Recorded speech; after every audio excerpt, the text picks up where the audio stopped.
66 साल का सफर अगर कोई दूसरी सियासी पार्टी होगी तो बोलेगी कि हम इतने बार पावर में आए, हम इतने बार पावर में नहीं रहे, यही बताएंगे आपको।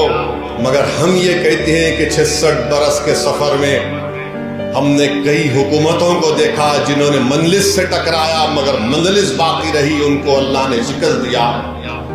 66 बरस के सफर में कई हमारे मजलिस के साथियों ने हमको छोड़ा, हमसे गद्दारी की, मगर लोग गद्दारों को, धोखेबाजों को याद नहीं रखती।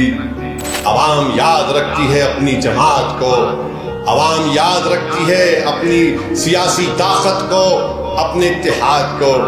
तो मेरे अजीज दोस्तों और बुजुर्गों, हमको और आपको आगे बढ़ना है। यकीनन मुखालिफीन मजलिस उस वक्त भी थे जिस वक्त अब्दुल वाहिद ओवैसी रुक अराकीन शूरा को जमा किए, मुखालिफीन मजलिस ने शूरा को लेकर चले गए थे। जिस वक्त जलसा हो रहा था बिसल बंडे के ऊपर, रातों रात शूरा को लेकर भाग गए, पूरे के पूरे गायब हो गए पूरे।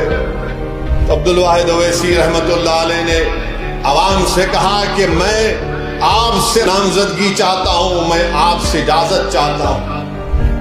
तो उस वक्त भी मुखालिफीन मजलिस ने अपने अखबार में लिखा था कि ओवैसी ने शूरा को चूरा कर दिया। तो मेरे भाई, मुखालिफीन हर दौर में रहेंगे। याद रखिए, अबू जहल, अबू लहब की औलाद सुबह क़यामत तक रहेगी। यजीद के चाहने वाले, यजीद के चेले सुबह क़यामत तक रहेंगे। मीर जाफर, मीर सादिक हमेशा थे और रहेंगे। मगर हमारा काम यह है कि जैसा कि अहमद पाशा कादरी ने कहा कि हम हुसैनियत के परचम को बुलंद करना हमारा काम होगा। ईसार और कुर्बानियों को देकर हमने मुकाम को हासिल किया।